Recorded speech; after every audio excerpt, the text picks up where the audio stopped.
भारतीय अर्थव्यवस्था इस समय अभूतपूर्व संकट के दौर से गुजर रही है, जहां एक तरफ रुपया अपने रिकॉर्ड गिरावट के स्तर को पार कर गया है, वहीं पर आयातित मुद्रास्फीति के संकट भी मंडरा रहे हैं। यही कारण है कि भारत के प्रधानमंत्री को देश की जनता के सामने आकर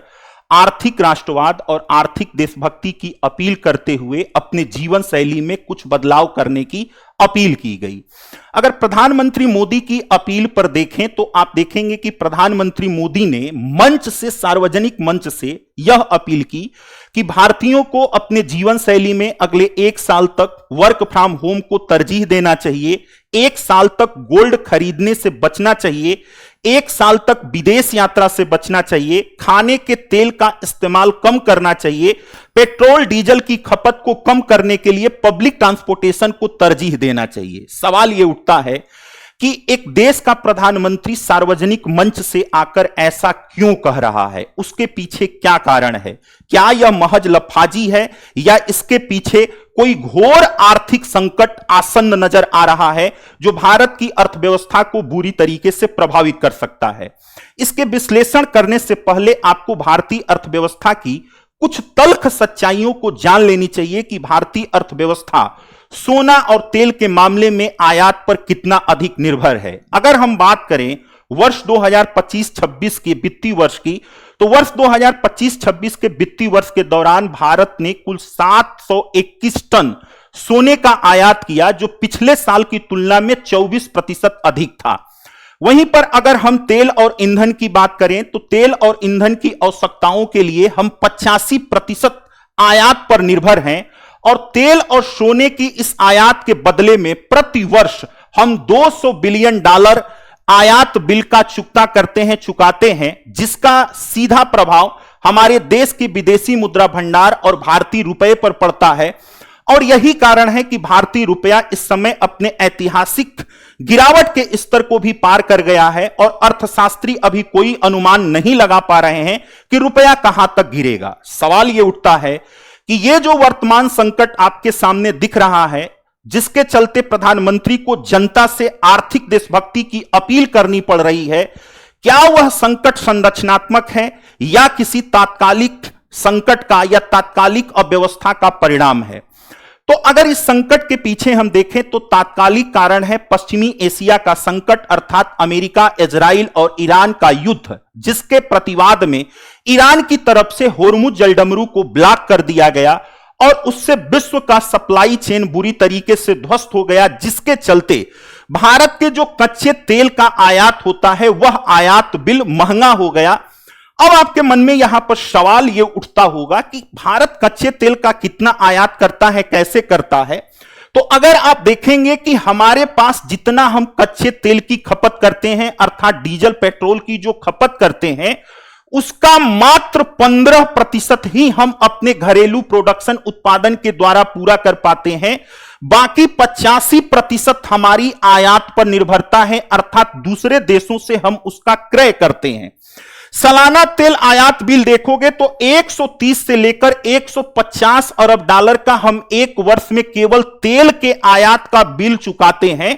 और इसमें अगर देखा जाए कि पश्चिमी एशिया का कितना योगदान है, तो भारत तेल के मामले में 60% से अधिक का आयात केवल पश्चिमी देशों से करता है और उसी पश्चिमी देशों के आयात का जो मुख्य मार्ग था, अर्थात होर्मुज जलडमरू, उसको इस समय ईरान ब्लॉक कर चुका है और उसका दुष्प्रभाव आप देखेंगे कि इससे पेट्रोल के आयात की लागत बढ़ गई है, जिसके चलते पेट्रोल महंगा हो गया है। अब सवाल यह उठता है कि अगर पेट्रोल महंगा होता है तो उसका अर्थव्यवस्था पर क्या प्रभाव पड़ता है? क्या वो हमारे आम जनजीवन को भी प्रभावित करता है? तो यहां पर अगर आप देखेंगे कि अगर पेट्रोल महंगा होगा तो उसका एक सर्कुलर इंपैक्ट, डोमिनो इफेक्ट पड़ता है भारतीय अर्थव्यवस्था पर।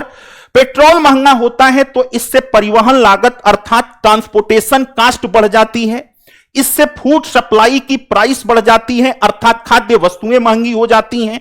जिसके चलते आप देखेंगे कि भारत में महंगाई बढ़ जाती है, जिसको हम आयातित मुद्रास्फीति भी कहते हैं। तो महंगाई बढ़ जाती है। महंगाई को कंट्रोल करने के लिए आरबीआई की तरफ से अपने नीतिगत ब्याज दरों को बढ़ाना पड़ता है और जब नीतिगत ब्याज दरें बढ़ जाती हैं तो इससे जो आपका होम लोन होता है या किसी प्रकार का कर्ज होता है या फिर जो ईएमआई होती है वो बढ़ जाती है। और इस पूरे का अगर आप समूचा प्रभाव देखोगे, संचित प्रभाव देखोगे, तो इससे देश की अर्थव्यवस्था की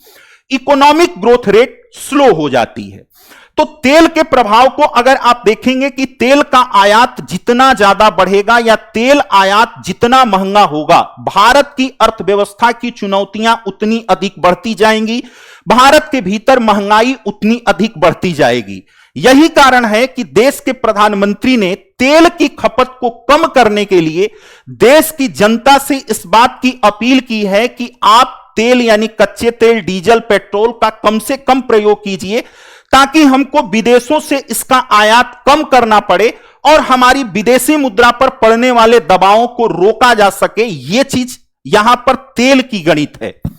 वहीं अगर हम दूसरी तरफ देखें कि सोने की गणित क्या है, तो हमने आपको बताया कि वर्ष 2025-26 के भीतर 731 टन हमने सोने का आयात किया है, जो पिछले वर्ष की तुलना में 24% अधिक है। 731 टन सोने के आयात के बदले में हमने लगभग 5.4 लाख करोड़ रुपए क्या किए हैं, चुकाए हैं। और इसका असर यह है कि भारत की जीडीपी का लगभग 1.5% हमने केवल गोल्ड के आयात के बिल को चुकाने में क्या किया है, प्रयोग किया है, जिसका सीधा सा इंपैक्ट भारत की विदेशी मुद्रा भंडार पर और भारतीय रुपये पर पड़ा है और भारतीय रुपया कमजोर होता जा रहा है। सवाल यह उठता है कि अगर यह जो 24% की वृद्धि हुई, अगर इस गणित को हम थोड़ा सा पलट दें और एक बार यह देखने का प्रयास करें कि अगर सोने के आयात को इसमें 20% की अगर हम कटौती कर देते हैं तो इसका क्या प्रभाव पड़ेगा। तो यदि सोने के आयात में हम केवल 20% की कटौती कर देते हैं तो इससे भारत का लगभग 1 लाख करोड़ फॉरेक्स क्या हो जाएगा, बच जाएगा, क्योंकि इसके चलते हमको 144 टन सोना कम परचेज करना पड़ेगा, जिसकी एवज में आप देखोगे कि आपके विदेशी मुद्रा भंडार में 1 लाख करोड़ की बचत होगी। इससे आपका करेंट अकाउंट डेफिसिट भी क्या होगा, बेहतर होगा, बैलेंस ऑफ पेमेंट संतुलित होगा। और शायद इसी गणित को ध्यान में रखते हुए भारत के प्रधानमंत्री की तरफ से देश की जनता से आर्थिक देशभक्ति की अपील की गई है कि अब समय आ गया है कि देश की अर्थव्यवस्था को बचाने के लिए आप अपने व्यक्तिगत सुख सुविधाओं में थोड़ा सा उसके साथ समझौता करें और देश की अर्थव्यवस्था को बचाने के लिए कुछ त्याग करें। सवाल यह उठता है कि मान लीजिए प्रधानमंत्री मोदी की अपील को देश की जनता मान लेती है, तो क्या उससे अर्थव्यवस्था बच जाएगी या उससे हमारी अर्थव्यवस्था पर क्या प्रभाव पड़ेगा। तो यदि सपोज कीजिए कि जितना सोना हमने वर्ष 2025-26 में आयात किया था, अगर उससे 20% सोना हम कम आयात करते हैं तो इससे हमारे फॉरेक्स में 1 लाख करोड़ की क्या होगी, बचत होगी। जितना पेट्रोल हमने 2025-26 में आयात किया था, अगर उससे केवल 10% कम हम आयात करते हैं तो इससे हमारे फॉरेक्स रिजर्व में 1.3 से 1.5 लाख करोड़ रुपए तक की बचत होगी। फर्टिलाइजर की बात करें, यदि उर्वरकों का प्रयोग हम 15% कम करते हैं और इसके आयात को 15% घटा देते हैं तो इससे हमारे विदेशी मुद्रा में आप देखेंगे कि 20,000 करोड़ की बचत होगी। और अगर टोटल को इंक्लूड कर दिया जाए, जोड़ दिया जाए, तो 2.5 लाख करोड़ रुपए का हम फॉरेक्स बचा सकते हैं। अर्थात विदेशी मुद्रा भंडार पर जो दबाव है वो दबाव बचेगा, आयात बिल कम होगा, इससे करेंट अकाउंट डेफिसिट कम होगा, बैलेंस ऑफ पेमेंट आपके फेवर में आएगा और इसके चलते हमारा रुपया क्या होगा, मजबूत होगा। शायद इन्हीं बातों को ध्यान में रखते हुए भारत के प्रधानमंत्री की तरफ से यह अपील की गई है। लेकिन सवाल यह उठता है कि क्या यह देश की जनता की ही जिम्मेदारी है कि जब भी देश पर कोई समस्या आए देश की जनता ही अपने आवश्यकताओं के साथ, अपनी सुविधाओं के साथ सैक्रिफाई करे।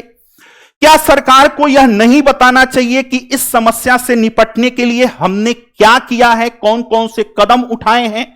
क्या सरकार को यह नहीं कहना चाहिए था कि जो मंत्री लोग हैं या जो सरकारी तंत्र हैं वो अपनी सुविधाओं में कितने की कटौती कर रहे हैं, मंत्रियों का जो लंबा काफिला चल रहा है उसमें कितनी कटौती हो रही है, मंत्रियों के विदेश यात्रा पर, सरकारी अधिकारियों के विदेश यात्रा पर जो पैसा खर्च किया जा रहा है उसमें कितनी कटौती की गई है। शायद इन्हीं बातों को लेकर प्रधानमंत्री मोदी इस समय देश की जनता के साथ साथ विपक्ष के निशाने पर हैं और नेता प्रतिपक्ष राहुल गांधी जी ने उनके ऊपर एक बड़ा आरोप लगाते हुए, ट्वीट करते हुए कहा कि प्रधानमंत्री मोदी की यह अपील उनकी नाकामी का सबूत है। ट्वीट पर उन्होंने लिखा कि मोदी जी ने कल जनता से त्याग मांगे, सोना मत खरीदो, विदेश मत जाओ, पेट्रोल कम जलाओ, खाद और खाने का तेल कम इस्तेमाल करो, मेट्रो में चलो, घर से काम करो। ये उपदेश नहीं, ये उनके नाकामी के सबूत हैं। सवाल अब आपके सामने है, एक तरफ देश के प्रधानमंत्री देश की जनता से देश की अर्थव्यवस्था को बचाने की अपील करते हैं, उनसे त्याग की अपील करते हैं, दूसरी तरफ प्रतिपक्ष यानी नेता प्रतिपक्ष या विपक्ष के जो लोग हैं उसे प्रधानमंत्री मोदी की नाकामी बता रहे हैं। आप जो वर्तमान में भारतीय अर्थव्यवस्था का संकट आया है, क्या यह सरकार की आर्थिक नीतियों की नाकामियों का परिणाम है या केवल पश्चिमी एशिया के संकट का तात्कालिक कारणों का परिणाम है? जवाब आपको कमेंट बॉक्स में देना है। धन्यवाद।